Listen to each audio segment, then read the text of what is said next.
أعوذ بالله من الشيطان الرجيم. بسم الله الرحمن الرحيم. سبحان الذي أسرى بعبده ليلا من المسجد الحرام إلى المسجد الأقصى الذي باركنا حوله لنريه من آياتنا إنه هو السميع البصير. وآتينا موسى الكتاب وجعلناه هدى لبني إسرائيل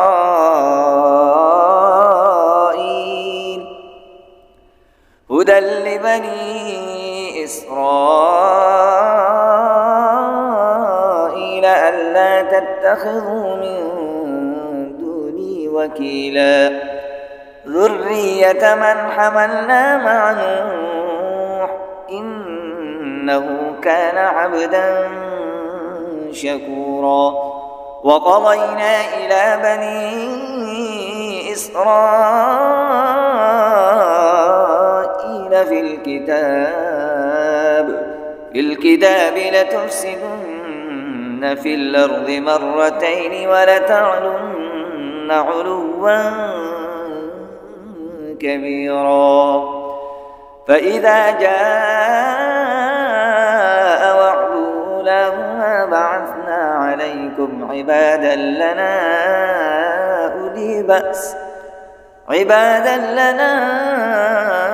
أولي بأس شديد فجاسوا خلال الديار وكان وعدا مفعولا. ثم رددنا لكم الكرة عليهم وأمددناكم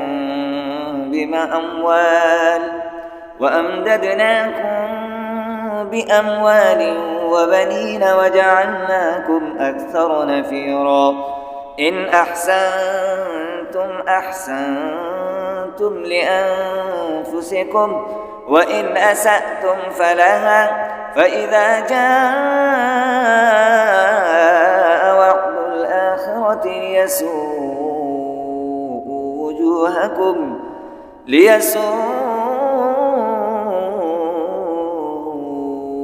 وجوهكم وليدخلوا المسجد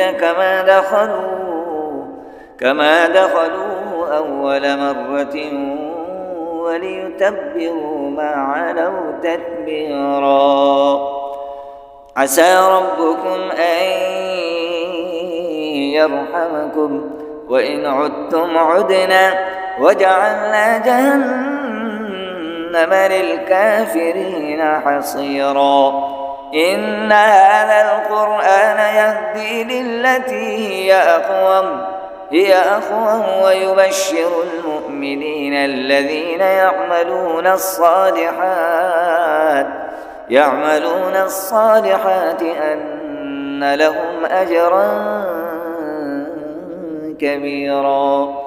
وأن الذين لا يؤمنون بالآخرة أعتدنا لهم عذابا أليما. ويدعو الإنسان بالشر دعاءه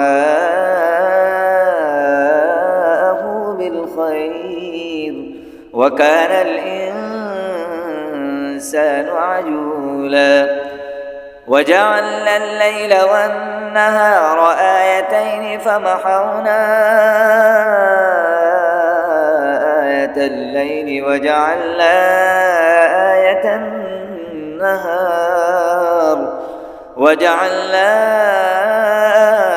آية النهار مبصرة لتبتغوا فضلا من ربكم ولتعلموا عدد السنين والحساب وكل شيء